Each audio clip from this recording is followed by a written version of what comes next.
Bonjour tout le monde, bienvenue. C'est un plaisir de vous voir ici ce matin. On aura ces deux communications et je suis très content d'être là avec Camille et Sébastien.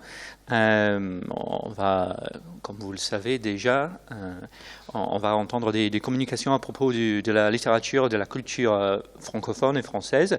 Et oui, pour moi, c'est vraiment c'est excellent d'être ici à Perpignan et dans ce palais. C'est un endroit magnifique, n'est-ce pas, pour cette communication, ces communications ce matin. Donc bon, voilà. Ce qu'on va faire, c'est qu'on va prendre une heure à peu près pour les deux communications et après on aura les questions. Si vous avez quelque chose à dire, quelque chose à demander, je vous prie en fait de rester là, d'être tranquille jusqu'à la fin des deux communications et puis on va avoir une trentaine de minutes, une vingtaine de minutes pour les questions. Pour commencer, on va commencer avec Camille. Donc Camille Deschamps-Vireux.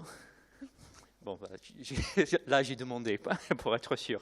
A effectué un master de recherche en littérature comparée portant sur la perception naturelle du temps et du lieu en littérature et plus particulièrement sur le rôle qui jouent les saisons. Elle est désormais inscrite en deuxième année de doctorat à l'école doctorat Montaigne Humanité et ses travaux portent sur l'écriture diariste du temps et l'évolution de la pensée écologique et voilà. En fait, quelque chose que j'admire dans les littératures scandinaves, anglophones, françaises et allemandes. Et aujourd'hui, elle va nous parler de Victor Hugo. En fait, voilà quelque chose qui me semble absolument nécessaire pour le thème en fait du colloque, pour parler du 19e siècle. En fait, c'est quelque chose qui me passionne évidemment. Donc voilà. Mais bon, juste pour vous dire, en fait, on passe du singulier au pluriel. Donc c'est bien les jardins de Victor Hugo. Ok, aujourd'hui, lieu de communion entre humain, non humain et cosmos. Camille. Oui, merci. Juste avant de commencer, moi aussi, je voulais juste dire un mot parce que je suis vraiment très contente d'être ici à Perpignan. Et donc voilà. Donc de nombreuses études critiques se sont attachées à étudier la manière dont le sentiment de nature modulait l'œuvre de Victor Hugo et plus largement à décrire l'importance de la nature pour l'auteur. La nature sauvage, poussant loin de l'homme et en prise avec les éléments, joue un rôle essentiel dans l'univers romantique de l'auteur, et il est d'abord surprenant d'y rencontrer une résurgence de jardin. En effet, le jardin semble s'y opposer radicalement. Au risque de répéter quelques mots de Nathalie Blanc prononcés mardi, lorsque l'on cherche la définition de sauvage dans le trésor de la langue française, on trouve les définitions suivantes. Qui n'a pas subi l'action de l'homme, qui n'est pas domestiqué, qui pousse naturellement sans être cultivé ni greffé, qui présente un aspect de nature vierge et peu hospitalier. En contrepoint de cette définition, le jardin est un microcosme ordonné, morceau de nature construit et cultivé par l'homme pour sa fin propre. Hortus gardinus, le jardin est avant tout un espace clos où poussent des végétaux utiles ou d'agrément. Gardinus, la fermeture, donnant aujourd'hui le garden anglais ou le Garten allemand. Contrairement à la nature sauvage, celle des jardins est façonnée, domestiquée, greffée, conforme aux individus et époques qui le façonnent. Ajoutons à ces définitions préalables que l'on définit en général l'écriture de la nature comme celle capable de dire l'altérité de la nature, de ce qui est sauvage, sans la civiliser, sans la cultiver. Pourquoi alors, malgré cette antithèse fondatrice, se concentrer sur les jardins dans un colloque portant sur le sauvage urbain ? Dans son article « Réinventer la nature vers une éco-poétique », Thomas Pugh indique que la poétique écologique prête à l'écriture littéraire le pouvoir d'aider le lecteur à façonner son imaginaire environnemental, le confrontant ainsi à sa propre aliénation par rapport au monde naturel, en lui suggérant l'utopie d'une réconciliation entre nature et civilisation humaine.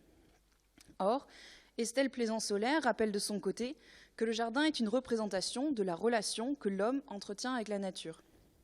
Il me semble que dans la mesure où le jardin est par essence une représentation de la relation humain-non humain, il est également un lieu de choix pour étudier l'imaginaire environnemental s'y développant. La nature a toujours formé le contrepoint de la vie urbaine, lieu où pouvait se ressourcer le citadin. Les jardins en sont les contreforts, enclos de verdure dans la grande ville. Pour toutes ces raisons, il me semble que le texte de Hugo nous offre un angle privilégié de la manière dont il est possible de percevoir, penser et vivre la nature dans la capitale au XIXe siècle. En 2011, le musée Victor Hugo à Villequier organisa une exposition intitulée « Les jardins de Victor Hugo » en posant cette question : et si le jardin était jugé indispensable pour Hugo ? Les critiques ont montré le rôle fondamental du jardin des Feuillantines, jardin de la mère de Hugo et de son enfance, sur la formation de l'auteur. Lui-même écrivit que ce jardin fut l'un des maîtres de son éducation. La vie de Hugo fut parsemée de jardins, comme celui de Hauteville House, de Vacquerie à Villequier ou encore le jardin du Luxembourg, jardin emblématique qui se ramifièrent dans son œuvre, tant poétique que romanesque. Dans Les Misérables, roman rédigé de juillet 1845 à juin 1861, les jardins se multiplient, se ramifient et occupent l'œuvre tout entière, que l'action se déroule à Paris ou en province. Dans cette communication, je m'efforcerai de montrer que Victor Hugo parvient à faire quitter au jardin son statut étymologique pour le rendre sauvage et cosmique. Ainsi, les jardins dans Les Misérables seraient bien plus que des espaces clos domestiqués par l'homme et formeraient dans le roman de la misère les centres névralgiques de l'action ainsi que le lieu même de l'enchantement de la matière et du dialogue avec le cosmos. Je décrirai dans un premier lieu les jardins tels qu'ils se ramifient dans l'œuvre des Misérables, créant un réseau parallèle et s'entremêlant à l'intrigue romanesque. Puis j'étudierai la manière dont humains et non-humains inter et intra-agissent, avant d'ouvrir mon propos dans un troisième mouvement sur la symphonie se composant entre jardin, humain et infini. Donc le texte des Misérables comporte une myriade de jardins, dont 9 primordiaux se dégagent. Aujourd'hui, je me concentrerai sur 6 d'entre eux, les jardins respectifs de Monseigneur Myriel, de Hougomont et du Baron Pontmercy, se situant en dehors de Paris, respectivement à Digne, en Belgique et à Vernon. Donc, je vous ai fait une petite carte pour essayer de les situer. Le jardin du Luxembourg est le jardin qui se situe au centre du roman. Quelque chose que Françoise Jeunet développe dans son article « Le Luxembourg et ses abords dans Les Misérables » de Victor Hugo. Le deuxième jardin important, c'est le jardin des plantes, puis le jardin du Petit Picpus, qui est l'un des jardins les plus importants du texte et qui est présent en filigrane dans toute la seconde partie. En contrepoint de celui-ci se trouve le jardin de la rue Plumet, qui constitue le fil rouge, cette fois-ci, du texte. Et enfin, des jardins de moindre importance complètent ce tableau, comme le jardin de M. Gillenormand et le jardin de M. Mabeuf. Ces 6 jardins principaux sont doublés de nombreux autres, simplement évoqués et anonymes. Par exemple, Hugo situe la masure Gorbeau entre 2 murs de jardin et écrit que des jardins, des couvents, des chantiers, des marais composent le quartier du Petit Picpus. Un jardin imaginé et chanté sur la barricade, nos jardins étaient un pot de tulipes. Enfin, je cite, le jardin du couvent de la rue du Temple abrite le plus beau marronnier de France. Cette constellation se file en se ramifiant dans tout le roman des Misérables, et les jardins apparaissent comme des lieux essentiels et incontournables de l'intrigue hugolienne. D'autres manières de classer ces jardins sont possibles, elles aussi significatives des dynamiques à l'œuvre dans le roman. Par exemple, Hugo mêle jardins fictifs et jardins existant réellement dans Paris. Ainsi, le jardin des plantes et le jardin du Luxembourg sont des lieux géographiquement repérables par le lecteur de l'époque et d'aujourd'hui. Lorsqu'ils apparaissent dans le roman, ces jardins ne sont pas décrits aussi longuement que les jardins imaginaires de fiction, car ils renvoient à une réalité concrète, connue et parfois expérimentée par les lecteurs. Le simple fait de les nommer permet de convoquer tout l'imaginaire des lecteurs associés au lieu, ainsi que le rappelle Pierre Chontiès dans son essai « Ce qui a lieu ». Un nom associé à un lieu est un déclencheur puissant de l'imaginaire parce qu'il participe de son identité. Ces toponymes authentiques permettent de réinjecter le monde réel dans la fiction. Ils servent de référence vraisemblable. Les autres jardins principaux sont des jardins fictifs placés dans des lieux réels. Ainsi, le jardin de la rue Plumet, le jardin de M. Gillenormand, qui habite rue des Filles de Calvaire, je peux remettre la carte si vous voulez, et le jardin de Mabeuf. D'abord, il y a 2 jardins de Mabeuf, en fait, placés derrière sa maison du boulevard Montparnasse, puis après son déménagement, près de la Salpêtrière, dans une espèce de chaumière du village d'Austerlitz. Enfin, le cas du jardin du Petit Picpus est particulier puisqu'il fait partie du couvent du même nom, inventé de toutes pièces par Hugo, qui crée le lieu, mais le situe toutefois dans Paris, fonctionnant comme un véritable microcosme fictif. Les jardins peuvent enfin être répartis selon qu'ils soient fermés, poreux ou ouverts, privés ou publics. Par exemple, le jardin du Luxembourg et le jardin des plantes sont 2 espaces publics, lieux de promenade, de traverse. Cependant, le jardin du Luxembourg n'est pas ouvert à tous, et les deux petits Magnons, qui sont des misérables par excellence, y entrent par effraction, je cite, en contravention. Le jardin de la rue Plumet est censé être un jardin fermé, dont le seul point de contact avec l'extérieur est une vieille grille pourrie donnant sur la rue. Cependant, cette grille laisse aller et venir Marius à sa guise. Autre lieu exclusif, mais cette fois-ci privé, le jardin du Petit Picpus, dont je vous ai mis un schéma derrière moi, véritable hortus conclusus cette fois-ci, est un jardin fermé, entouré de bâtiments du couvent et de hauts murs, empêchant quiconque d'autre que les religieuses et leurs jardiniers d'y entrer et d'en sortir. Un autre jardin qui respecte la construction lexicale latine, faisant des jardins un espace fermé, est celui de M. Gilles Normand, où seuls les habitants de la maison du bourgeois pénètrent. On voit à travers cette première typologie que les jardins dans Les Misérables sont loin d'être tous des espaces strictement ouverts, clos ou repliés sur eux-mêmes, et forment au contraire des points de départ, des lieux poreux qui sont ouverts sur la ville et sur la trame romanesque. Le caractère et la typologie des jardins maintenant dressés, il importe de se concentrer sur ceux qui le peuplent. Le jardinier est celui qui, de tous les humains, entretient la relation la plus privilégiée avec la nature urbaine. Les jardiniers sont montrés dans le texte en train de travailler la terre, comme par exemple Mabeuf piochant son jardin. Dans le couvent du Picpus, je cite, « On voyait au fond sous les arbres 2 hommes bêchés côte à côte, Fauvent et un autre. » Cet autre est Jean Valjean. Grâce à l'utilisation répétée de verbes transitifs explicitant les gestes et techniques appliqués à la culture et à l'arrangement de la terre, le jardinage prend corps dans le texte. Jean Valjean renoue au couvent avec son passé d'émondeur, et je cite, « Presque tous les arbres du verger étaient des sauvageons. Il les écussonna et leur fit donner d'excellents fruits. » Ainsi, les jardiniers ne se contentent pas d'arranger la terre et d'aider les plantes à pousser, et de serviteurs de la terre, ils deviennent créateurs, démiurges, rendant la nature plus riche, plus fertile et nourricière qu'elle ne l'était avant leur passage dans les jardins. Ils magnifient la terre et transforment les jardins urbains en multiples paradis terrestres. Cependant, si le jardin n'est pas la libre nature, la nature y suit bien évidemment librement son cours. Le jardinier peut décider de l'emplacement des plants et les façonner, mais n'a en revanche aucune emprise sur les cycles naturels, pouvant tout au plus composer avec eux. Régulièrement dans le texte, la nature devient seule maîtresse des jardins. Ceci s'exprime par la mention et la description du passage des saisons, comportant chacune ses périodes de germination et de dégénérescence.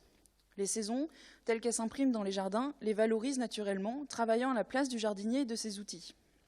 Ainsi, le jardin du Luxembourg, où, je cite, « tout rit, chante et s'offre », est comparé au jardin d'Éden. Je cite, « Le printemps est un paradis provisoire, le soleil aide à faire patienter l'homme. Dans ce jardin, la nature soumise aux saisons est harmonieuse et parfaite. » Je cite à nouveau, « Toute l'harmonie de la saison s'accomplissait dans un gracieux ensemble.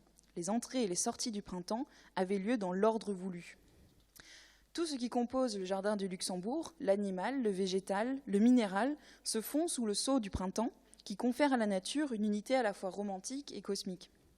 Le jardin de la rue Plumet, lui, joue un rôle central dans la manière dont les saisons exercent sur la nature, dans les jardins, une dynamique autre que celle de l'homme, magnifiant les lieux.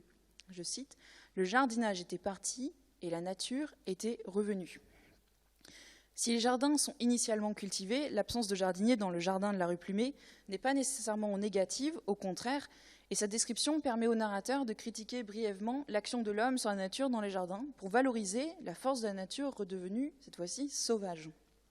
Je cite, « Et la mort des anciens propriétaires avait suffi pour que la nature qui déconcerte les arrangements mesquins de l'homme en vint à s'épanouir dans un méchant petit jardin parisien, avec autant de rudesse et de majesté que dans une forêt vierge du Nouveau Monde. » Ce passage, opposant des adjectifs péjoratifs pour désigner l'action de l'homme et des expressions très amélioratives glorifiant la nature, est crucial car il répond à ce que Thomas Pugh nomme le réenchantement de la nature par la représentation respectueuse de son caractère sauvage. De plus, le jardin de la rue Plumet avant son abandon est comparé à une pâle imitation de Le Nôtre, jardinier français par excellence, créateur du jardin de Versailles. Ainsi, le jardin sauvage est synonyme du beau, tandis que le jardin cultivé est méchant, petit et fade. Enfin, le titre du chapitre consacré à la description détaillée du jardin, Foliis ac frondibus, tiré du De Natura Rerum de Lucrèce et signifiant 2 feuilles et 2 branches, contient l'exubérance panique du jardin au printemps ainsi que l'explosion de vie végétale y correspondant.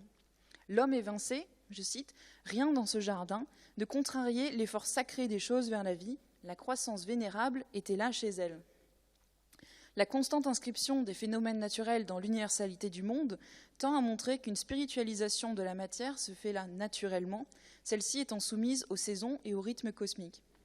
Espace sauvage au cœur de Paris, le jardin de la rue Plumet est un véritable lieu naturellement enchanteur et enchanté. Alors que la nature des jardins existe par définition pour l'homme, elle n'est pas continuellement en diapason de ceux qui s'y trouvent. C'est dans le jardin du Luxembourg que l'écart entre humain et non-humain est le plus important, où le sauvage échappe à la civilisation. Quand Marius, amoureux, n'ose s'approcher de Cosette, il lui semble que les moineaux francs se moquent de lui. De plus, tandis qu'il est tel un chien perdu suite à la disparition du jardin de Jean Valjean et de la jeune fille, les saisons se succèdent, indifférentes au désespoir du jeune homme.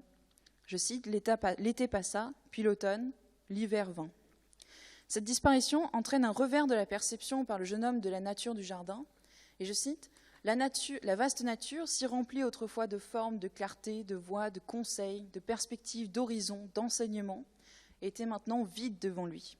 Il lui semblait que tout avait disparu. » L'écart le plus dramatique entre nature et humain est celui que le narrateur décrit dans le livre 5, en premier chapitre, 16e, bref, dans le jardin du Luxembourg. Dans ce chapitre, un parallèle tragique s'opère entre la nature où tout rit, chante et mange, et les deux jeunes misérables dont j'ai parlé précédemment, les deux petits magnons, qui sont morts de faim et qui y errent. Ainsi, alors que Dieu servait le repas universel, chaque être avait sa pâture ou sa pâtée. Le ramier trouvait du chènevis, le pinson trouvait du millet, le chardonneret trouvait du mouron. On se mangeait bien un peu les uns les autres, mais pas une bête n'avait l'estomac vide. Le plus petit des deux enfants ne cesse de répéter, lui, qu'il a faim. Au cours de cet épisode, la nature qui offre à manger à tous ses habitants reste hermétique aux misérables qui sont contraints de pêcher le reste de brioche qu'un jeune bourgeois jette au cygne, seule nourriture accessible. Dans ce cas, la nature n'offre aucun salut aux petits hommes et elle ne se spiritualise que dans un mouvement propre, par et pour elle-même. Cependant, le passage suit directement une digression du narrateur sur la capacité d'entrevoir la beauté de la nature, son unité ainsi que son lien avec le cosmos. Faculté, en effet, réservée, selon Hugo, à ceux capables de souffrir. Il écrit « qui ne pleure pas, ne voit pas ». On peut dès lors lire de manière implicite le fait que la beauté et l'opulence de la nature, si cette dernière semble d'abord narguer les deux intrus, n'est en revanche que perceptible par ceux qui justement ont faim et sont perdus. Il y a la transfiguration de la condition des deux misérables, qui, placés au centre de la nature du jardin en plein repas universel, s'inscrivent dans cette universalité en mangeant, eux, leurs morceaux de brioche. Ainsi, alors que l'intrusion des deux garçons dans le jardin interdit semble en premier lieu illustrer la manière dont la nature pouvait s'opposer à l'homme, elle permet au contraire une transfiguration de la misère. Je cite ici encore Thomas Pugh lorsqu'il écrit que la nature représente le lieu utopique où le social et l'esthétique se trouvent réconciliés. Les deux miséreux s'ancrent dans le dispositif printanier, représentant dans ce passage bien la manière dont la nature permet une esthétique utopique de renaissance, de vie et de dialogue avec le cosmos.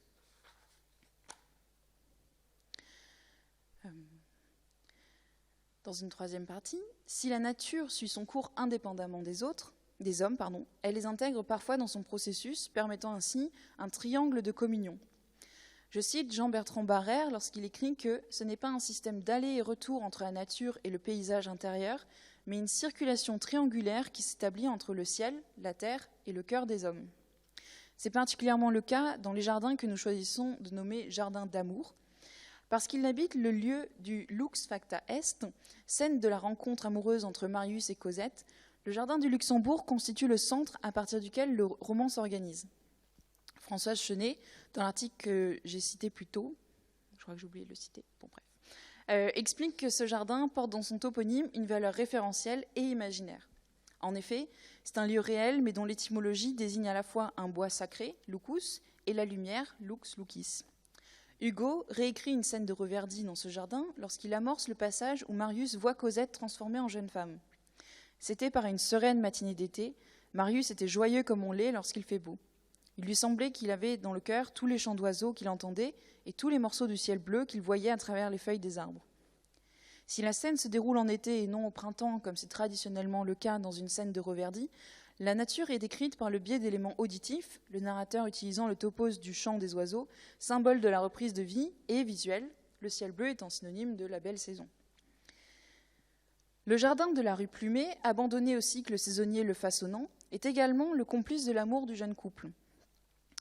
Myriam Roman et Marie-Christine Bellosta écrivent à propos de l'histoire de Marius et de Cosette, je cite, qu'elle est bien la transposition romanesque d'une idylle au sens que le XIXe siècle pouvait donner à ce terme. Poésie pastorale vouée à la glorification de l'harmonie entre l'homme, et singulièrement donc le couple amoureux, et une nature fertile et abondante. Ce jardin est le jardin d'amour par excellence, lieu idyllique où tous les éléments naturels font écho aux deux amants, et où la nature harmonieuse permet un lien entre le couple et le cosmos, célébrant l'harmonie vitale de la création. Il l'est avant même l'arrivée des amants, la nature s'étant comme enchantée pour les accueillir. Je cite, « Il semblait que ce jardin fût devenu propre à abriter les mystères chastes. Ce coquet jardin, fort compromis, était entré dans la virginité et la pudeur. La nature l'avait ressaisi, l'avait rempli d'ombre et l'avait arrangé pour l'amour. » La métamorphose du jardin, ici encore, s'établit indépendamment de quelque action de l'homme. Si le jardin avait préalablement été conçu par un jardinier qui croyait continuer le nôtre, il ne devient jardin d'amour que lorsque l'homme quitte les lieux et que la nature reprend ses droits. Cet amour est lié au cosmos, ce grâce aux multiples allusions aux étoiles, aux cieux et à l'utilisation constante de présents de vérité générale, inscrivant la scène dans un processus universel. Par exemple, les fleurs en étoiles lient la terre aux cieux. En intégrant le mouvement de la nature, Cosette et Marius se transfigurent et sont plus voisins des archanges que des hommes purs, honnêtes. Le jardin d'amour permet à Hugo de mêler transfiguration de la nature urbaine par elle-même, atteinte du cosmos par les deux amants, et spiritualisation opérée par le dialogue entre le couple et la nature. Cette nature des jardins suit ainsi le mouvement romantique de l'adéquation harmonieuse entre la nature et l'homme, et permet cette communication entre humain, terre et cosmos. La réflexion sur l'infini trouve ses racines dans la manière dont Hugo opère un continuel va-et-vient entre la terre et le ciel, entre ceux qui rampent et ceux qui volent, créant ainsi une toile de correspondance et un réseau de mouvements ascendants et descendants. Le cas le plus frappant est celui du jardin de la rue Plumet, où tout ce qui pousse tend vers le ciel et tout ce qui a pris de la hauteur se courbe vers le sol. Par exemple, je cite, « Les arbres s'étaient baissés vers les ronces étaient montés vers les arbres, la plante avait grimpé, la branche avait fléchi, ce qui rampe sur la terre avait été trouvé ce qui s'épanouit dans l'air, ce qui flotte au vent s'était penché vers ce qui traîne dans la mousse. » Les végétaux font le lien entre la terre avec leurs racines et le ciel, car ils s'abreuvent de soleil et de pluie, et la distance entre les deux se retrouve réduite. L'impression générale est celle de cieux venant toucher la terre, d'éléments poreux contribuant à la germination universelle. Ces allers et retours entre le haut et le bas se doublent d'une vision des jardins se partageant entre macroscopique et microscopique, montrant que tout est relié dans le monde et dans la création, et faisant du jardin un archétype d'écosystème ensauvagé. Le jardin de la rue Plumet est l'un de ceux où se cristallise la manière kaléidoscopique de rendre compte de la nature. Je cite, « Il y a entre les êtres et les choses des relations de prodige. Dans cet inépuisable ensemble, de soleil à puceron, on a besoin les uns des autres. La nuit fait des distributions d'essence stellaire aux fleurs endormies. La germination se complique de l'éclosion d'un météore. Où finit le télescope, le microscope commence. Une moisissure est une pléiade de fleurs, une nébuleuse est une fourmilière d'étoiles. » Dans ce passage, Victor Hugo réécrit les deux infinis de Pascal, mais en s'appuyant sur le De Natura Rerum de Lucrèce, donnant à la pensée pascalienne une profondeur philosophique dont la finalité est de montrer que tout est atome et qu'ainsi ce qui forme la matière la plus matérielle peut être enchanté, puisqu'elle est constituée des mêmes particules que le cosmos. Les jardins sont ainsi le lieu où se construit un véritable écosystème narratif en harmonie avec la création tout entière. Ce mouvement du sol vers le ciel, entre la terre et le cosmos, est renforcé par de nombreuses rêveries et contemplations qui ont lieu dans les jardins. Dans le couvent du Petit Picpus, je cite, « Quelquefois, le soir, au crépuscule, à l'heure où le jardin était désert, on voyait Jean Valjean à genoux, il priait. Tout ce qui l'entourait, ce jardin paisible, ses fleurs embaumées, le pénétrait lentement, et peu à peu, son âme se composait de silence comme ce cloître. Dans leur ouvrage, Myriam Romand et Marie-Christine Bellosta écrivent que la contemplation et la rêverie sont des moments essentiels dans la découverte que le moi fait de l'infini en lui et hors de lui.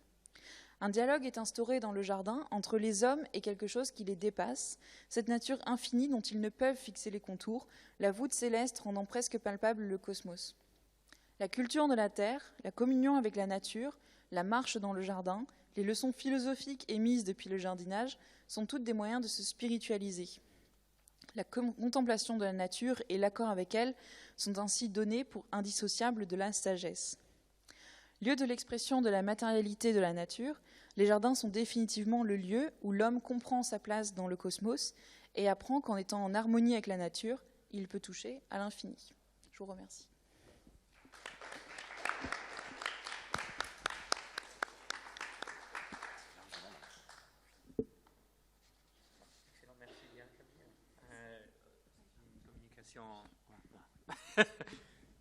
Merci. Oui, pour dire oui, merci. C'est une communication très riche. En fait, cette lecture d'Hugo et oui, en fait, des aspects multiples et de cette relation triangulaire, disons, entre les aspects entre le ciel, oui, voilà, la terre et l'homme, quelque chose dont on peut parler encore plus, peut-être plus tard pendant les questions. On va voir.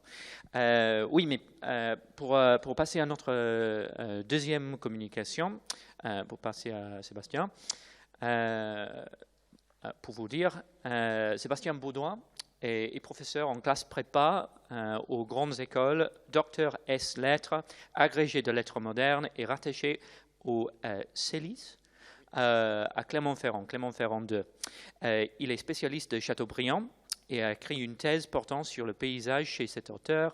Le livre tiré de la thèse s'intitule « Poétique du paysage dans l'œuvre de Chateaubriand » et le livre est sorti chez Classique Garnier en 2011. Il a également travaillé sur les œuvres de Julien Gracq, un article qui est apparu dans Travaux de littérature, volume 28, qui s'intitule « Fascination et métamorphose de la route, le point de vue du promeneur dans les terres du couchant » de Julien Gracq. Et puis... désolé, en fait, voilà, ça fait partie ça fait partie d'un volume qui s'intitule Écrire la promenade sous la direction de Philippe Antoine, qui est sorti chez Droz en 2015. Et puis Le paysage en marche, détour et méandre de la révélation dans quelques récits de voyage de Julien Gracq. Participation au séminaire L'idée de révélation comme lieu commun du voyage, dirigé par Philippe Antoine, équipe Lumière et Romantisme du CELIS, Maison des sciences de l'homme à Clermont-Ferrand, le 9 février 2011. Et actuellement, il prépare un livre sur Julien Gracq, lecteur de Chateaubriand. Et il s'intéresse beaucoup à la question de l'ensauvagement, du rapport entre le végétal et l'urbain dans la littérature. Et aujourd'hui, sa communication s'intitule « Le sauvage et l'artifice, le motif de la ville ensauvagée dans les récits de Julien Gracq ». Sébastien. Merci beaucoup. Oui, alors j'ai changé un petit peu le titre comme c'est de bonne guerre dans les colloques. Hein. Alors j'ai pas changé le sujet, hein, par contre. Hein, je vais quand même pas jusque-là. Je vais le réintituler « Le rivage des ruines ». La dynamique végétale de l'urbain dans l'œuvre de Julien Gracq, mais bon, c'est peu ou prou le même sujet. La forme d'une ville ou autour de cette colline, le premier consacré à Nantes, le second à Rome, saurait nous convaincre, s'il était besoin, que Julien Gracq éprouve une fascination particulière pour les villes. Nantes l'enchante, Rome le désenchante. Mais son œuvre romanesque donne une autre vision de l'urbanité qui nous intéresse au premier chef, qui est celle de l'abandon, du vide. Abandon et vide, vide peuplé par l'imaginaire poétique de l'auteur, relayé par des personnages de narrateurs oisifs, en vacances, comme il le dit lui-même dans la fiche de ses personnages, dans Préférence, et des personnages qui peuplent leur déshérence d'une prodigieuse richesse intérieure projetée sur la page blanche d'une urbanité morte. Gracque affectionne particulièrement les lieux vides, abandonnés, les terres gastes, comme on disait au Moyen-Âge, les plateaux lavés, ressuyés, pour reprendre les termes de Gracque, comme des grèves, parce que s'y trahit la absence d'une vie qui ne demande qu'à sourdre de nouveau, qu'à ressurgir de l'abîme. Et cette vie, bien sûr, c'est la vie naturelle. Bien souvent, le monde se renverse au gré de la rêverie, et la nature repeuple la ville de manière saisissante, folle, incontrôlée, comme un délire galopant de l'imagination. Tout cela redonne un surcroît de vie sublimé à un lieu qui, finalement, dans sa vacance, ne demande qu'à l'accueillir. Ainsi se crée une dynamique saisissante chez Gracque qui fait de l'urbanité vacante un lieu propice à l'émergence de l'imaginaire végétal proliférant. Je m'appuierai sur un passage que je n'ai pas le temps de lire, malheureusement, qui est le récit d'un rêve de Christelle, le personnage féminin principal d'Un beau ténébreux, qui, dans ce récit de rêve, qui est très surréaliste, évoque la nuit urbaine et la poésie de la nuit urbaine. Et il y a cette formule très intéressante que j'ai mis en exergue de mon futur article: la ville sera un jour vaincue par l'arbre. Cette formule est intéressante parce qu'il me semble que c'est la vision gracchienne de l'ensauvagement urbain, c'est-à-dire que la nature est l'avenir de la ville. On y reviendra dans la conclusion. Alors dans Un beau ténébreux, les récits de Christelle sont imprégnés de l'expérience nantaise du jeune Gracque, allant de la fascination pour le théâtre et l'opéra à la séduction opérée par les errances crépusculaires dans les rues de la ville. En bon poète et en bon géographe, influencé par la vision surréaliste d'André Breton, qui est à la fois son ami et son mentor, quasi-mentor, la vision médiatisée du rêve éveillé de Christelle permet de redéployer la réalité urbaine et l'imaginaire qui se surimpose à elle. Ce qui est intéressant, c'est que dans cette errance dans les boulevards, la végétalisation urbaine inverse les éléments et fait vaciller les limites du décor. Il y a véritablement une dimension théâtrale, comme très souvent chez Gracque, qui tient finalement du spectacle. La description gracchienne est spectaculaire. Il l'avait théorisé en lisant, en écrivant dans le prologue d'Atala, qu'il envisage comme un lever de rideau, comme dans un opéra. Le rêve urbain est celui de Christelle, est celui d'une colonisation urbaine par la forêt. Une forêt, alors là je passe vite parce que je n'ai pas trop le temps non plus de m'attarder là-dessus, mais une forêt qui est investie des références baudelairiennes et verlainiennes. Cette double influence fait de la rencontre des contraires le propre de l'image poétique gracchienne, qui est aussi le propre de l'image surréaliste. Je rappellerai cette belle formule de Lautréamont qui est très connue, beau comme la rencontre fortuite sur une table de dissection d'une machine à coudre et d'un parapluie. Et cette vision, il me semble que Gracque la partage dans la rencontre entre la nature et la ruine, qui n'ont rien à voir, et qui font surgir, comme on le verra, le stupéfiant image surréaliste. Ce que prophétise en réalité la vision de Christelle, car la ville sera un jour vaincue par l'arbre, c'est une invasion revitalisante, une défaite de l'urbain face à la horde sauvage de la forêt. Je cite le texte d'Un beau ténébreux: « Les arbres envahissaient les banlieues ». Cela donne à l'oppression végétale une valeur paradoxale, et cela constituera l'ossature de notre propos. J'essaierai de montrer combien Gracque emploie l'alliance traditionnelle, très romantique, de la forêt et de la ruine, pour faire surgir une dynamique d'ensauvagement poétique toute surréaliste. En premier lieu, nous verrons comment la forêt, colonisant la ville ou la ruine, reprend volontiers le schème de la guerre, de l'oppression, et se fait une forêt architecturale. On verra qu'elle reprend, ça c'est très classique, c'est très romantique, la métaphore de l'église ou du temple. En deuxième lieu, nous verrons que ces avant-gardes végétaux, qui pourraient oppresser, je cite, le cœur menacé des villes, le fait battre au contraire la chamade. Et ces espaces morts retrouvent un surcroît de vie inattendu. C'est la raison d'être, en dernier lieu, de ce sentiment conférer au spectateur face à l'étrange monstre bicéphale qu'est la ville renaturée ou la ruine ensauvagée. Nous verrons donc en dernier lieu comment finalement l'impression ressentie face à ce spectacle étrange est en réalité celle du sublime poétique. Les personnages gracchiens aiment à s'enfoncer dans les solitudes peuplées par la sauvagerie végétale, car s'y redéploie le fondement même du récit gracchien, le cœur vibrant de l'attente, le spectacle inattendu de l'improbable.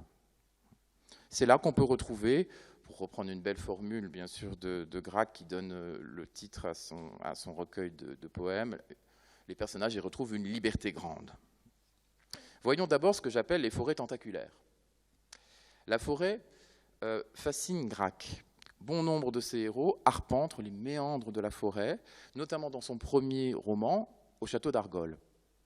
La forêt y figure une forêt de contes, entre le merveilleux et l'univers un peu moins merveilleux de Poe.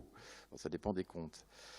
Dans Un balcon en forêt, au contraire, la forêt se fait davantage refuge contre la guerre. Le héros y est retranché dans les Ardennes et attend la guerre qui survient finalement. Nous nous attarderons sur un épisode bien particulier de Château d'Argol qui me semble significatif de cette architecturalisation ou cette métamorphose architecturale de la forêt, qui est l'épisode de la chapelle des Abîmes dans le Château d'Argol. Albert y figure aux prises avec les hautes murailles de la forêt sourcilleuse qui, je cite, semblaient dévorer une partie considérable du ciel. La forêt, dans le château d'Argol, figure une menace. Elle avale ce qu'elle enserre. L'image de la forteresse oppressante des arbres revient constamment sous la plume de Julien Gracq. Cela donne bien sûr une dimension architecturale au végétal et inverse les rapports entre nature et culture. Plongé dans cette forêt oppressante, Albert se sent dans une insécurité permanente, menacé par la progression continue de la forêt, d'autant plus inquiétante qu'elle se présente sous des dehors séduisants. En effet, son bercement est assimilé à celui de la mer, au gré du vent, et cette apparence trompeuse, enjôleuse, révèle le caractère enchanté de la forêt gracchienne. C'est un piège qui se referme sur les rangs. Il parle, dans un passage de Château d'Argol, d'un piège naturel. Alors qu'on semble à l'abri des remparts impénétrables de la forêt, cette muraille de verdure n'est en réalité dorée que de l'éclat trompeur manifesté par les détours de la rivière qui y serpente, brillant au soleil, libre, mais en réalité parfois réduite à sillonner, je cite, dans un étroit couloir entre de hautes murailles végétales. Les murailles végétales, là c'est vraiment intéressant. L'atmosphère ténébreuse gagne peu à peu le récit de Château d'Argol. Si vous l'avez lu, vous savez que c'est ténébreux et à la fin, vraiment, je ne vous le dis pas parce que évidemment, si vous ne l'avez pas lu, mais en tout cas, c'est de plus en plus sombre. Et cette atmosphère gagne peu à peu aussi le récit du voyage à la chapelle des Abîmes. En effet, dans ce petit chapitre consacré à ce lieu étrange, se fait jour l'ambivalence de la forêt protectrice, qui est aussi une vigie, qui surveille, qui menace le promeneur. L'éclat du soleil fait alors surgir paradoxalement la vie de la mort, de cet abîme sombre et létal. Le soleil révèle plutôt la forêt architecturée, une forêt qu'on pourrait dire médiévalisée. Le vocabulaire architectural employé par Gracq est assez éloquent. Il parle de colonnades réfléchies des arbres qui s'ordonnèrent comme de lourdes tours, lisses et lustrées comme du cuivre, et du centre de ce péristyle renversé à la régularité solennelle, la face du ciel vint sous ses yeux et sous ses lèvres comme un gouffre miséricordieux. Donc il y a vraiment une métaphore filée de l'architecture. La forêt gracchienne, cependant, n'est pas simplement oppressante, elle est aussi heuristique, c'est-à-dire qu'elle favorise une découverte, une ouverture au monde. Après ce passage dans la forêt, Albert, finalement, issu de son labyrinthe vert, se retrouve dans une posture de découverte. Le rideau des arbres se déchira sous l'eau, et c'est là qu'Albert aperçoit le reflet d'Herminien, son double satanique, son double maléfique. L'arrivée à la chapelle des Abîmes est médiatisée par le rideau théâtral de la forêt. Tout porte à croire qu'elle y était attendue et contenue comme dans un écrin, à la fois protecteur et menaçant. Or, cette ambivalence foncière est le propre de l'imaginaire gracchien. Bientôt, au travers des troncs recouverts d'une mousse brillante et élastique, au travers des branches tordues et en fantastique arabesque, apparurent les murs gris d'une chapelle suspendue au-dessus des abîmes. La forêt de tous côtés l'enserrait comme un manteau étouffant, et sous ses rameaux épais nageait un crépuscule indécis et vert, dont l'immobilité était aussi complète que celle d'une eau dormante. Alors, ce qui est intéressant, là, c'est le manteau étouffant, bien sûr, de la forêt. Parce qu'à la fois, le manteau est protecteur et en même temps, il étouffe, donc il peut conduire évidemment à l'asphyxie et donc à la mort. L'eau dormante, qui est très bachelardienne, et Gracq aimait beaucoup Bachelard, laisse entendre alors la langueur presque cadavérique de cet univers sclérosé, qui ne semble pas pouvoir s'affirmer réellement. La forêt est donc chez Gracq le royaume de l'ambivalence. Et il n'est donc pas surprenant qu'elle cache un édifice en suspension, la chapelle des Abîmes, curieusement localisée d'ailleurs au cœur d'une forêt impénétrable, dont la description elle-même en fait un espace oppressé par les assauts de la végétation. Dans sa description, voilà comment elle est dépeinte, et la chapelle entière plongée dans la pénombre verte que diffusaient ses vitraux, contre lesquels les feuilles pressées à la silhouette rendue indistincte par l'épaisseur et la saleté du verre, remuaient avec un mouvement plus doux et plus nonchalant que celui des algues, semblaient descendues dans les gouffres de la forêt, comme dans un abîme sous-marin, qui pressait les parois de verre et de pierre de toute la violence de ses paumes fraîches, et dans lequel semblait seulement la soutenir au-dessus de profondeurs vertigineuses le câble merveilleux du soleil. Alors, ce qui est intéressant ici, c'est évidemment l'inversion des éléments. Nous passons de la forêt à la mer, qui est une inversion qu'on trouve déjà chez Chateaubriand. Mais ce qui est intéressant, c'est que là, il y a dans cette forêt d'algues un ressouvenir de Jules Verne et de 20 milieux sous les mers.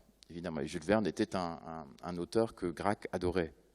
La forêt gouffre aussi dans ce passage entre oppression et douceur. Les feuilles se collent aux vitraux, exercent une pression sur eux, comme pour entrer par réfraction.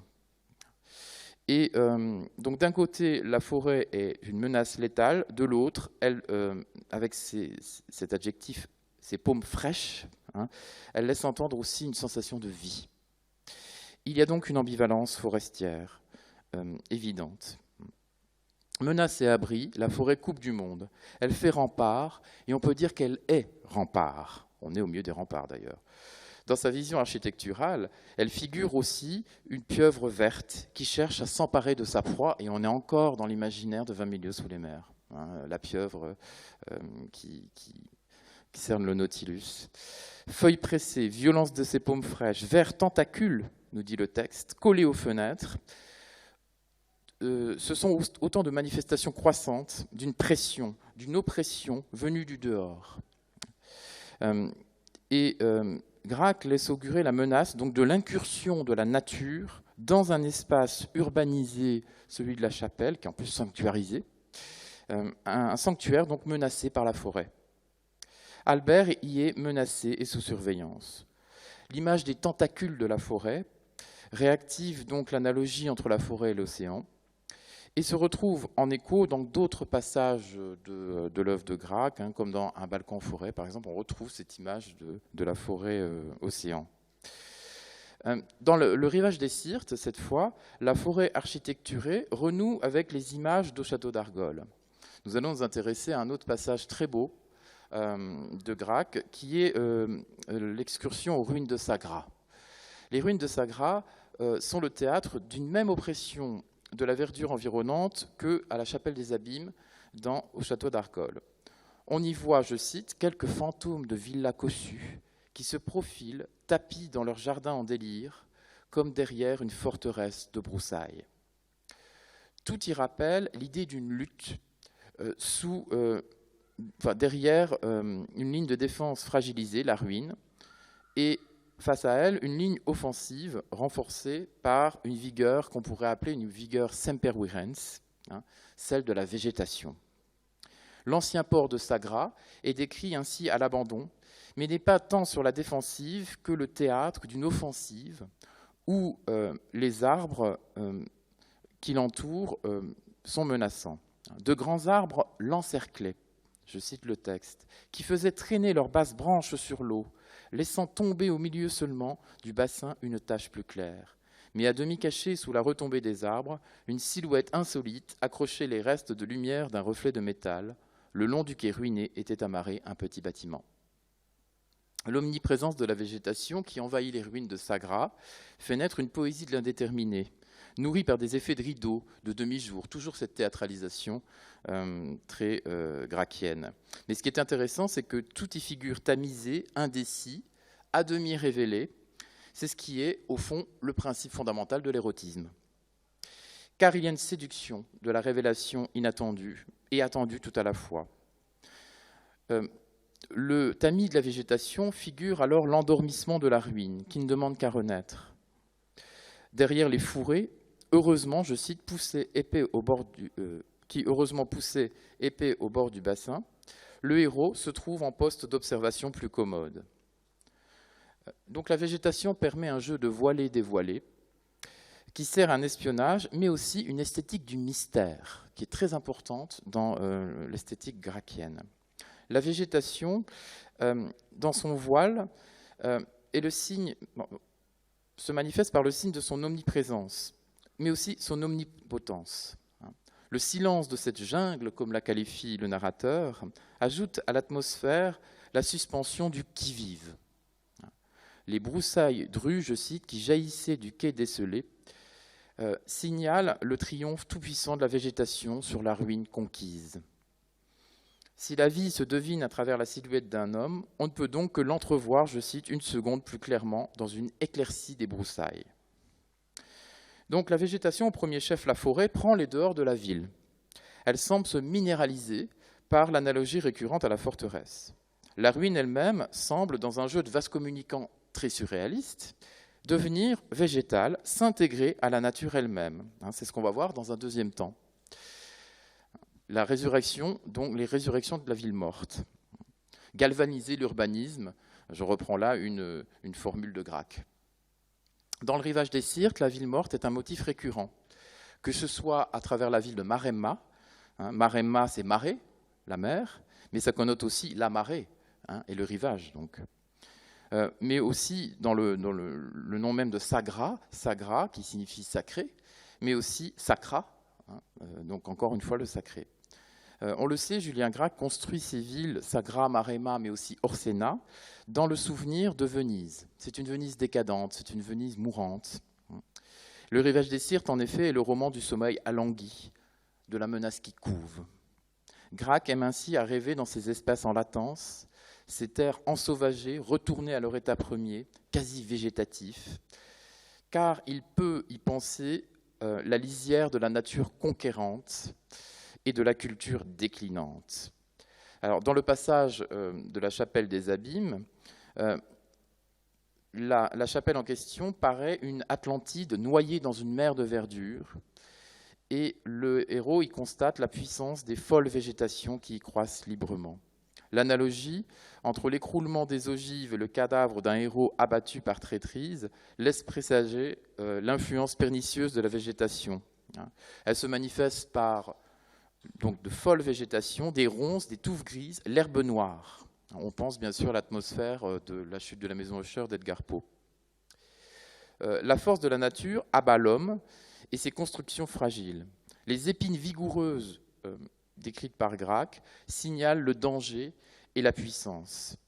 L'avoine accrochée aux pierres, la pugnacité insatiable d'une végétation conquérante. Plus que le constat d'une victoire sans appel, il s'agit pour Gracq de manifester la beauté ineffable de ce qui est détruit. Je reprendrai là une belle formule de Victor Hugo dans Le Rhin. Rien n'est plus grand que ce qui est tombé. Effectivement. Et tout cela est traduit par l'oxymore merveilleuse vétusté. La chapelle des Abîmes, en effet, est d'une merveilleuse vétusté. Ça rappelle bien sûr la fascination gracchienne pour les lieux abandonnés, mais aussi merveilleux au sens médiéval du terme, c'est le merveilleux médiéval. Albert a l'impression ainsi de se diriger vers quelque château enchanté par la menace des armes louches du roi pêcheur. Mais c'est surtout dans le rivage des Syrtes que la dynamique de la ruine végétalisée s'enclenche de manière inéluctable. La ville elle-même, par métaphore, paraît à Aldo suspendue par la forêt patiemment arc-boutée des pilotis qui la soutenaient, je cite, « forêt de piliers verticaux ». Par l'efflorescence des images, la végétation entre dans la ville, décadente et alanguie. Les ruines éloignées de Sagra prophétisent en réalité dans le roman l'avenir d'Orsena, l'avenir ruiné d'Orsena, ce qu'elle deviendra quand elle sera détruite par le Ferguestan, en proie aux assauts d'une végétation galopante. C'est ainsi que le héros cherche, je cite, à deviner de loin la silhouette brisée sur l'horizon plat. Il tente en réalité de cerner ce qui n'est finalement qu'une nécropole, à travers une véritable mue végétale de la ville. La métaphore de la jungle, déjà utilisée dans Au château d'Argol, se retrouve dans Le rivage des Syrtes. Lentement, je cite, avec les siècles, la ville morte était devenue une jungle pavée, un jardin suspendu de troncs sauvages, une gigantomachie déchaînée de l'arbre et de la pierre. Le triomphe de la végétation luxuriante n'est donc qu'une métamorphose, le spectacle figé d'un combat de titans entre la nature et la culture. C'est ce que corrobore l'évocation d'une humidité lourde qui traînait au ras du sol, couvrant les moellons d'un drapé de mousse. Alors, ce drapé est très intéressant parce que, là encore, ça renvoie à la sculpture ou à la peinture, mais ça fait de la nature un orfèvre qui rehausse l'architecture brute des hommes. Sagra est donc un rêve écroulé qui rappelle une splendeur hypothétique, un caravansérail désert, muet en labyrinthe de silence.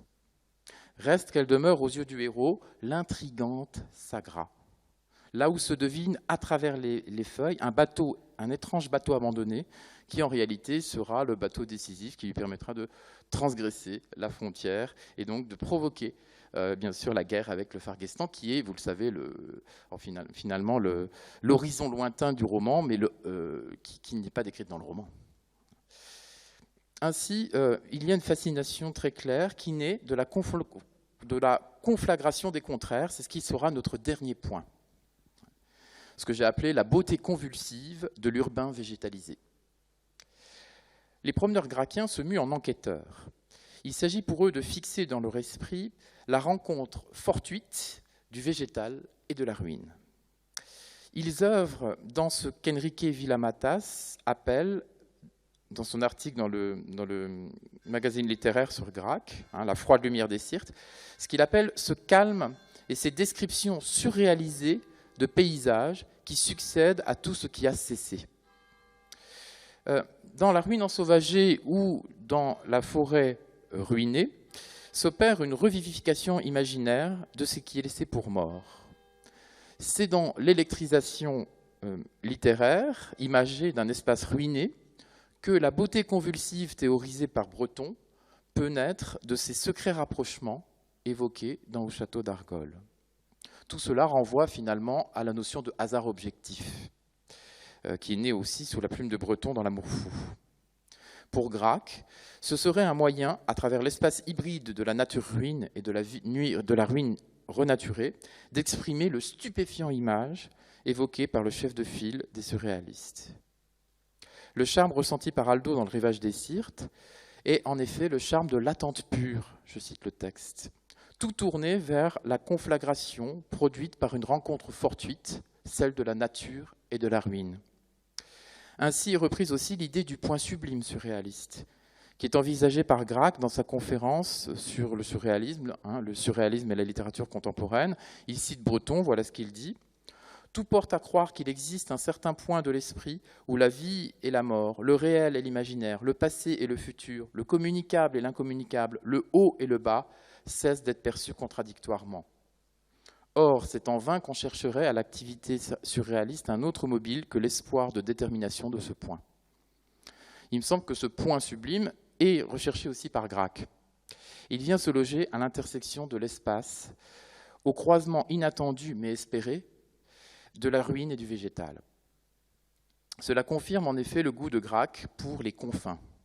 Confins, lisières, frontières sont des lieux qui l'attirent en imagination, et il le dit dans un entretien, ce qui le fascine dans ces confins, c'est qu'ils sont sous tension.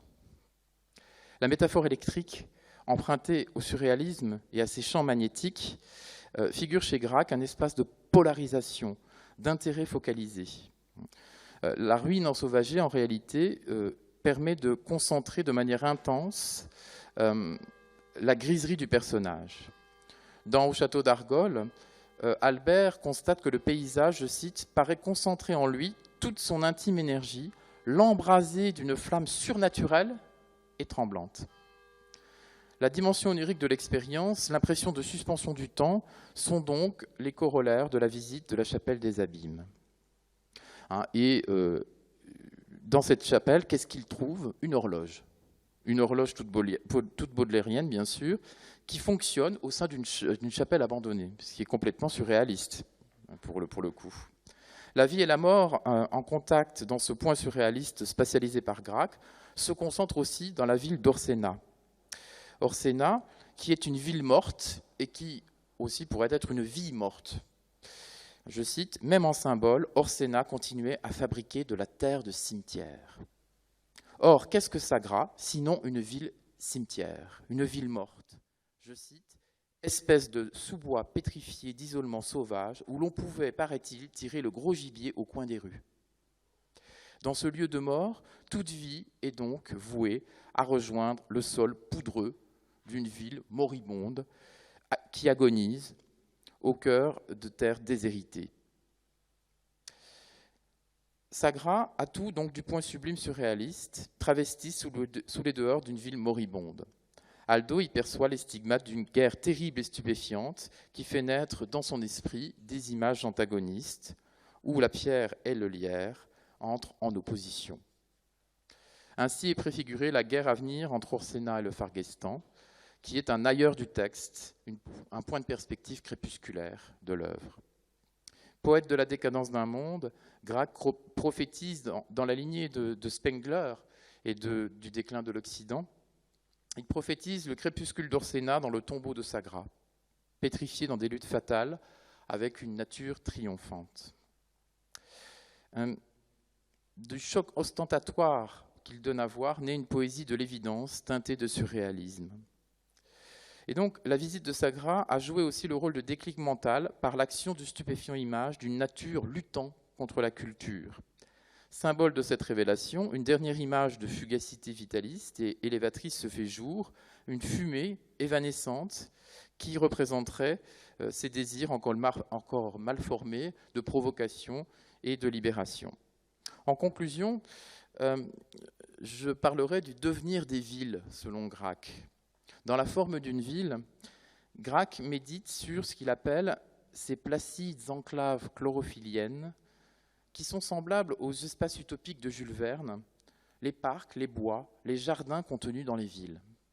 Il y voit, je cite, dans ces arches de Noé végétales, autant de modestes porte-trésors battus de partout, malmenés, comprimés par la marée de l'urbanisation industrielle, mais dont la déflagration végétale explosive, un jour, réensemencera les cités abandonnées. Alors, ce qui est intéressant, c'est le terme de déflagration. Il n'est pas anodin, puisqu'on l'a retrouvé dans un tableau des ruines de Sagra pour représenter la poussée irrépressible de la végétation qui revivifie la ville. Qu'elle soit tentaculaire, oppressante, muraille, rempart, serpentesque, subversive, la forêt n'est pas tant sentie comme le fossoyeur de la ville que comme ce qui pourra à l'avenir sauver la ville de la mort lente, de la torpeur d'une Venise ensablée vouée au déclin. Par la mise en contact magnétique de deux univers contraires, la nature et la culture, Gracq emploie la technique surréaliste du stupéfiant image pour faire naître de ces antagonismes une nouvelle force refondatrice faite de l'ensauvagement urbain et qui conduit vers une forme sublime du devenir des villes. Je vous remercie.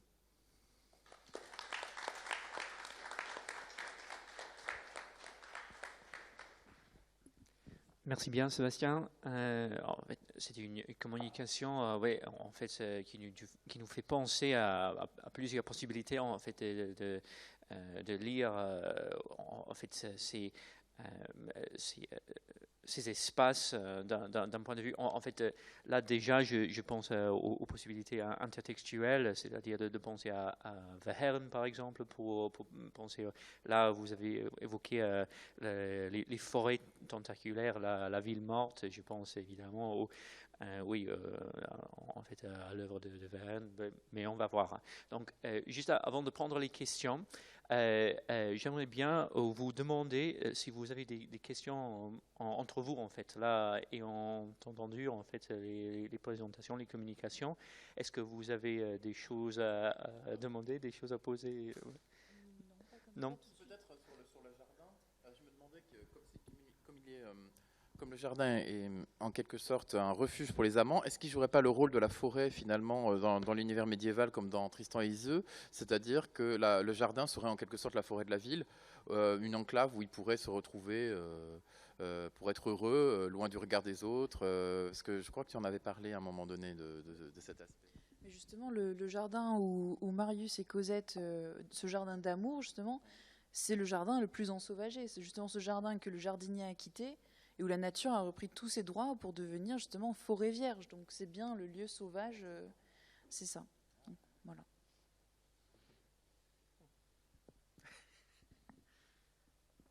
Bon, voilà, on commence. Donc, est-ce qu'il y a des questions? Est-ce que vous avez des choses à demander, chers auditeurs et auditrices? Parce que moi, en fait, là, je voulais poser une question. C'est à propos, en fait, d'un intertexte.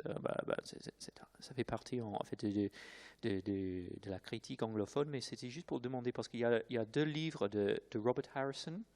En fait, le livre, en fait, les forêts, exactement, et les jardins. Oui, parce que là, en fait, le premier est sorti, c'était en 1994, me paraît-il, et l'autre 2008. Les jardins, c'est celui d'après. Donc, c'était juste pour savoir en fait s'il y avait quelque chose là, si vous avez, parce que évidemment, on a évoqué pas mal de possibilités textuelles d'un point de vue en fait de la littérature, de la culture, mais c'était juste pour savoir s'il y avait quelque chose d'un point de vue, je ne sais pas, éco-critique du monde anglophone pour en parler un petit peu. Mais Sébastien, ça vous dit quelque chose là? Oui, oui. Oui, Robert Harrison, j'ai lu Les forêts il y a longtemps pour ma thèse, et effectivement c'est très intéressant. Alors comme c'est une critique anglophone, évidemment c'est quelque chose de monstrueux, c'est-à-dire les Américains, ils embrassent toute la forêt vraiment dans l'imaginaire, puis alors en décloisonnant, j'avais été très impressionné par cette manière de considérer la forêt, pas seulement en littérature, mais en art, partout, dans tous les domaines. Et alors, effectivement, c'est très fertile, c'est très utile. Ce sont des ouvrages vraiment essentiels, je pense, pour le jardin aussi. Alors, je l'ai acheté, je ne l'ai pas encore lu, mais ça me semble incontournable, effectivement, Harrison, oui. J'avais lu Chama aussi, Paysage et mémoire. Mais là aussi, c'est immense. C'est un ouvrage colossal. Mais c'est très intéressant. Évidemment, lui, c'est un critique italophone, en fait. Oui, en fait, lui, il travaille depuis des années à Stanford, me semble-t-il. Mais c'est juste pour voir, parce que là, évidemment, ce que j'aimerais bien faire, en fait, c'est faire le pont entre en fait, les études francophones et les études anglophones, parce que là, évidemment, en ce qui concerne l'éco-critique et les humanités environnementales, puisqu'on est là pour en parler, c'est juste si on peut voir, parce que évidemment, Camille, vous avez évoqué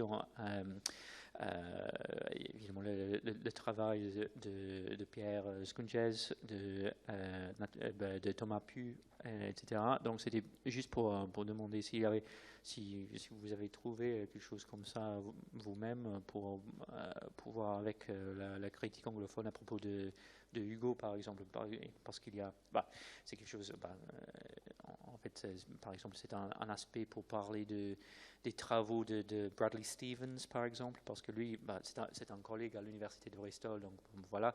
Mais lui, il vient de publier une biographie chez Reaction Books, Critical Lives, à propos d'Hugo.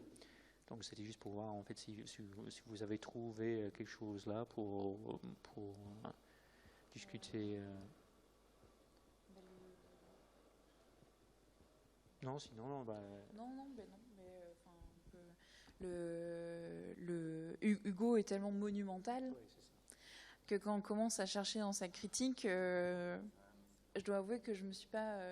J'ai regardé déjà la critique française, qui était déjà tellement colossale que. Et puis le texte en soi déjà est un énorme morceau. Donc c'est vrai que j'ai pas eu le temps d'aller chercher chez les anglophones. Je confesse mon manque sur ce point. Non, c'est pas question de faire une confession. Mais après, le danger en éco-critique, quand on parle de textes du 19e siècle, c'est de coller des idées écologiques sur des textes qui étaient écrits avant que ces termes soient inventés. C'est ce que j'ai essayé de ne pas faire avec Hugo, mais d'essayer de voir justement quel parallèle pouvait être fait entre un texte qui est un grand classique, qui est monumental, et dans lequel se trouvent, je crois, des prémices d'une pensée qui ensuite a été théorisée et contextualisée. Donc je cite Thomas Pugh pour faire justement ces petits parallèles entre l'éco-critique, l'éco-poétique et ce texte de Victor Hugo. Passerelle que je pense que je me permettrais jamais de faire si je faisais un article en littérature française, par exemple. Je le fais parce qu'on est ici et parce que c'est logique et parce que c'est possible aussi. Parce que Hugo nous permet justement de faire cette lecture de la nature dans son texte. Voilà.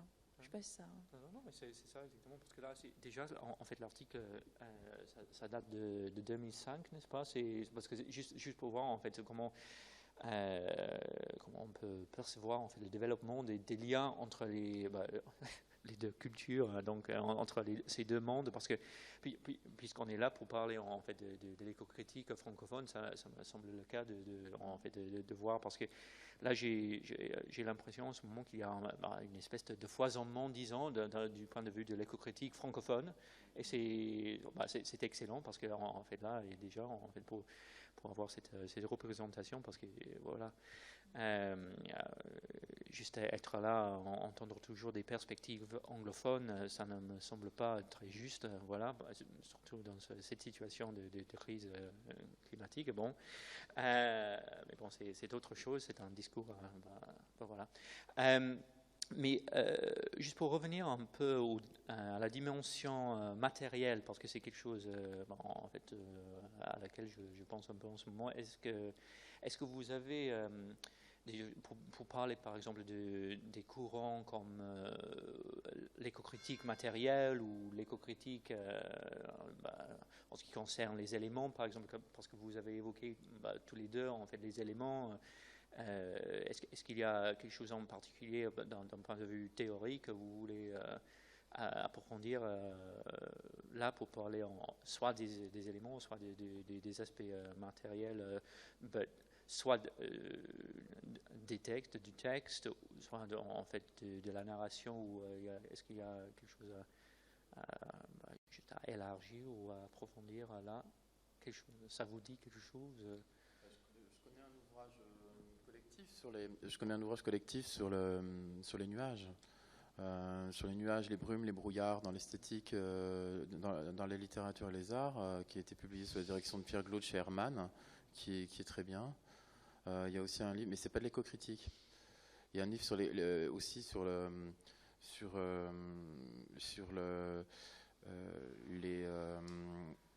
l'expérience climatique au XVIIIe siècle, les tempêtes, les théories des climats, etc., chez des Jonker, qui est intéressant aussi. Après, sur les éléments, il y a Bachelard quand même. c'est vieux, mais ça n'a pas pris une ride, c'est exceptionnel. À mon avis, c'est de l'éco-critique avant l'heure. Ce qu'on bâtit en fait éco-critique est finalement quelque chose qui existait parfois un peu déjà, mais qui est devenu véritablement une véritable science de l'interprétation maintenant. Mais moi, ce que je me demande, c'est quelle place réserver, par exemple, à la géocritique ou aux théories de Westphal ou de Kenneth White. Kenneth White m'intéresse beaucoup. Mais alors, c'est très particulier, la géopoétique. C'est un angle plutôt poétique, mais c'est assez intéressant. Mais j'ai du mal à articuler mes travaux avec, parce que c'est vraiment un angle qui est bien spécifique et qui correspond en fait à l'œuvre de White, un petit peu, en quelque sorte. Je ne sais pas ce que vous en pensez, mais c'est très... Oui, non, mais c'est ça, exactement, en fait, parce que là, en ce moment, juste pour parler de Bachelard, parce que c'est, en fait, là, j'ai eu j'en ai parlé, en fait, avec Noémie, il y a, Noémie Moutel, en fait, au début du colloque, c'est pour voir, en fait, si on peut utiliser, en fait, parler de ça comme éco-critique avant l'heure, comme vous dites, c'est ça, oui, je serais complètement d'accord là-dessus. Mais oui, pour parler de la géocritique, de la géopoétique. Oui. La géocritique, c'est Westphal, je crois. Oui, c'est ça, exactement. Proche, hein. Oui, c'est ça pour les deux aspects, parce que là, en fait, Rachel Bouvet vient d'éditer un volume, en fait, qui s'intitule Littérature et géographie. En fait, oui, donc là, c'est une espèce d'anthologie, en fait, là, pour avoir un peu de tout cela. Et Bachelard, on évoque très souvent Bachelard dans les divers articles, etc. Mais pour voir, en fait, exactement comment construire une perspective géopoétique ou géocritique et de voir, de cerner un peu comment mettre ensemble ces discours issu d'un espace francophone, mais du point de vue de la géopolitique, évidemment. En fait, c'est une idée, c'est peut-être une mentalité anglophone, parce que c'est ça, c'est Kenneth White, donc pouvoir, mais bon. Mais bon, autre chose, on va voir. Mais des questions? Oui, allez-y. J'ai une question peut-être un peu égoïste pour Sébastien, mais je poursuis un peu sur le fil de la matérialité. Il y a un autre auteur où dans l'œuvre de qui on voit ce même parallélisme entre la mer et la forêt, c'est Giono. Oui. Et donc souvent aussi l'image du pieuvre. Ah. Et chez lui, il y a à la fois cette fascination et une révision, une inquiétude avec ces paysages aussi qui passent à travers l'essence, je dirais, non dominant. Donc l'odorat, le goût, le toucher. Et ça fait un moment depuis que j'ai lu Gracq. Donc est-ce qu'il y a... quelle est la dimension sensorielle de ces paysages chez Gracq ? Cette dimension sensorielle, elle est fondamentale. Il a une écriture très sensuelle et effectivement, alors c'est souvent synesthésique, c'est dans la tradition baudelairienne. Mais je crois que ce qui est particulier chez Gracq, c'est quand même l'influence de Jules Verne et d'Edgar Poe, qui, notamment dans Le Château d'Argol, qui est plus prégnante que dans Le Rivage des Sirtes. Mais il me semble que, oui, alors là, tous les sens s'en éveillent. Alors plus particulièrement l'odorat dans les forêts, notamment l'odeur de feuilles, mais aussi visuel avec le mouvement des arbres et auditif avec le silence. Alors j'en ai pas parlé, mais j'en parle dans la version écrite. Le silence des forêts revient très souvent. Alors j'ai répertorié dans son œuvre, il y a au moins une quinzaine d'occurrences. Et donc effectivement, c'est une expérience polysensorielle, avant tout corporelle, et après, effectivement, spirituel. Mais ça ne m'étonne pas qu'il y ait beaucoup de connexions avec Giono, parce que c'est aussi un poète. Et donc, finalement, la nature chez Giono reprend effectivement les mêmes dehors, finalement. Oui, c'est un promeneur aussi. Oui, il y a une connexion étroite. Mais je pense que chez Gracq, c'est plus vernien, quand même. Vraiment, cette idée de l'envahissement de la mer, de la forêt qui devient une mer. Alors, ça, c'est très fréquent dans le Château d'Argol, ça revient très, très souvent. Et cette idée de la pieuvre, des tentacules, c'est vraiment, à mon avis, très clairement une allusion au Nautilus, assailli par le poulpe géant à la fin de 20 000 lieues sous les mers. On est 20 000 lieues sous les arbres, là. en quelque sorte. C'est un voyage dans la forêt.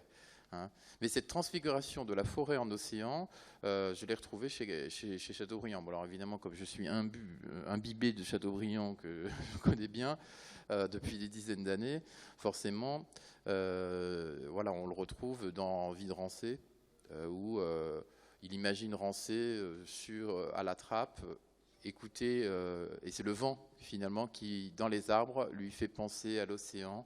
Et donc fait paraître une analogie entre les forêts et l'océan, et lui rappelle donc Combourg et la Bretagne, alors qu'il est à la trappe dans le Perche, donc c'est pas du tout, le lieu effectivement de l'imaginaire océanique. Mais tout cela passe par la transfiguration de l'imaginaire et par l'inversion des éléments. Mais bon, l'analogie entre le vent dans les arbres et le bruit de la houle, bon, ça, je pense que c'est très romantique. On peut sans doute trouver ça chez Rousseau, je ne sais pas, je n'ai pas cherché. Mais... En tout cas, il y a du romantisme chez Gracq. Il est très romantique, très baudelairien. Et Baudelaire aussi, c'est pareil, la transfiguration de la mer dans la forêt de la Chevelure. Bon, ben, c'est un élément poétique de renversement des éléments qui est très fréquent, en réalité, qui est très beau, d'ailleurs. Et voilà. Mais effectivement, il y a une filiation, je pense. Oui.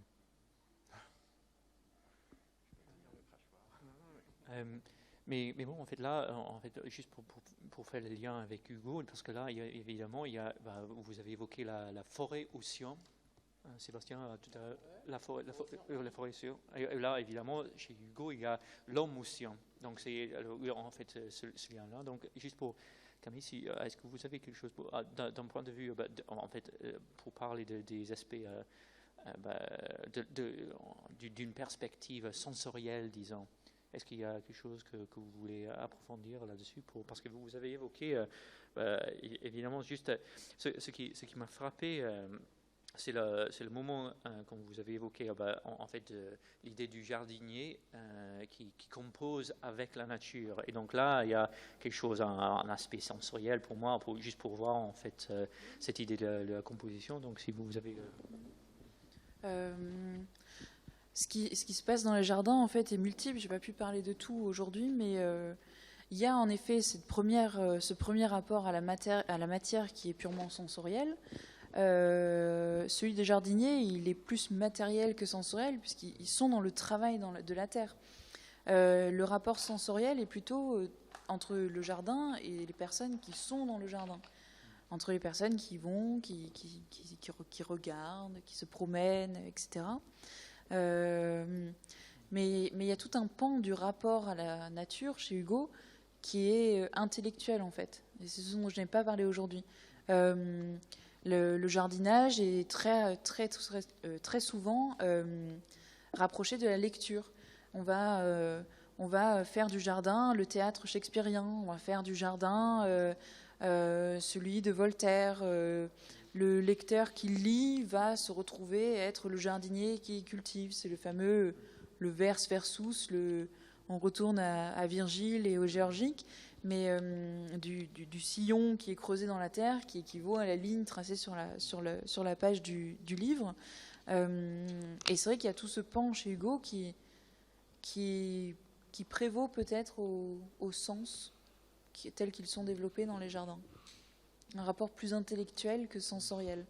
Même si le rapport sensoriel existe évidemment, mais le plus frappant, c'est ce rapport intellectualisé qui toujours est dans ce mouvement hugolien de partir de la matière pour atteindre l'infini. L'intellectualisation permet justement ce tremplin d'élévation. Voilà. D'autres questions ?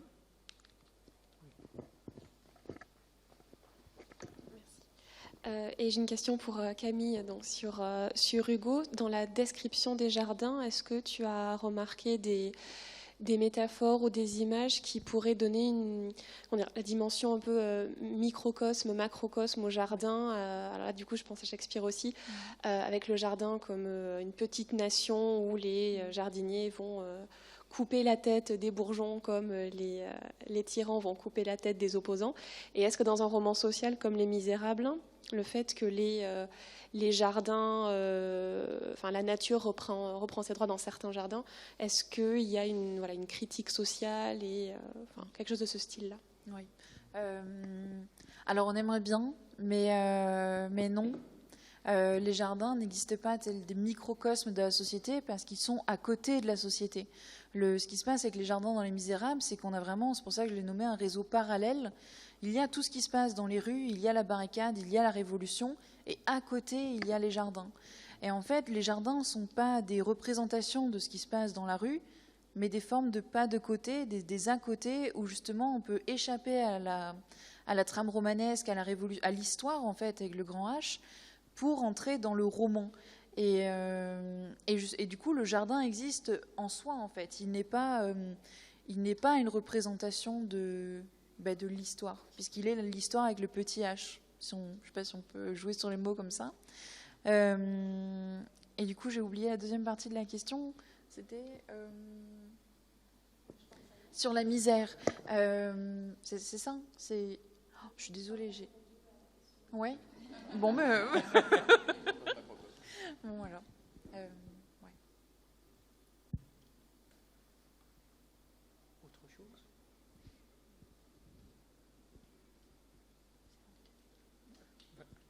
Oui, bon, alors, oui, on peut terminer là. Est-ce qu'on peut remercier, s'il vous plaît, encore une fois, nos deux intervenants pour ces belles communications?